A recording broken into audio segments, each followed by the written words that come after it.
We're going to stay on this theme. There is a saying, of course, that there's no such thing as bad publicity. Is that true in this case? Let's get some insight on whether this is going to affect Donald Trump. Peter Shankman is branding and social media consultant, and he joins me here in New York. Peter, I wonder, I mean, we're very used to that saying. How damaging do you think this is ultimately for Donald Trump, or is he going to be able to sort of spin it in some way that's going to work for him? This is really starting to hurt. You know, it was 6 months ago, it was a joke. We could laugh at it a little bit. Oh, look at that, he's running, you know. And then he started to say things, and he started to say some more things. And now it's really starting to get a little frightening in terms of the backlash he's receiving, both from a corporate level as well as political. Look, the man is a carnival barker. We know that. He thrives on exposure. He thrives on PR. No matter what he says negative, it seems to help him up until this point. Essentially, up until this point, he's been the Nickelback of politics, right? Everything he says that's negative, everything he does that's negative, somehow winds up helping him. He's crossed several lines, though, in the past month or so that will affect him financially, because all he has is his brand. What he treads on, how he generates revenue for himself and his companies, is through his name: Trump Plaza, Trump Casinos, Trump Hotels, Trump, Trump, Trump.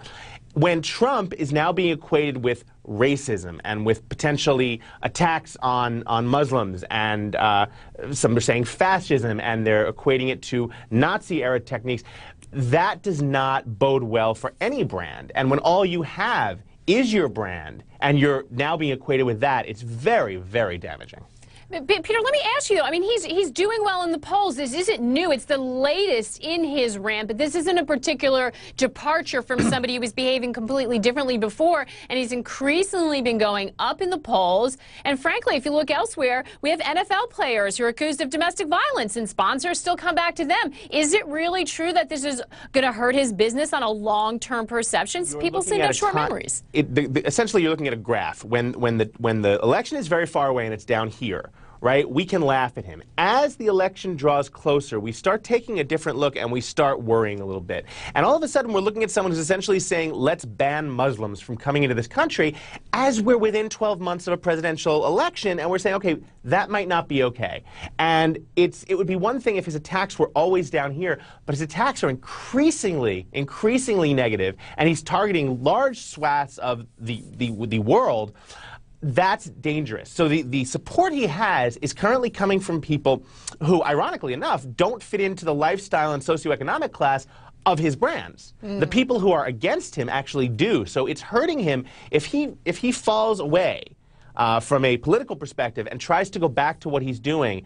It will be a negative effect for him. He might not go bankrupt, although he has several times, but it will be a very, very negative effect, because you're looking at someone who has basically come out and said, I hate this section of the country, I hate this section of the world. When you're in business, those are the things you avoid saying. When you're in politics, you say them differently. That's an excellent point, that the sort of demographic of his business is very different than the voters he's appealing to with those comments. Peter, I wonder, do you think that that the rhetoric has the potential to move beyond just damaging the Trump brand and sort of have an effect on America's brand worldwide?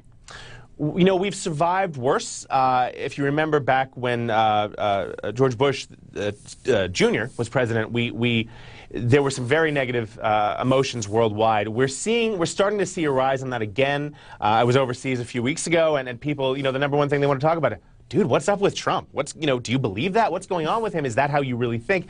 So, you know, having to deflect those questions again gets annoying.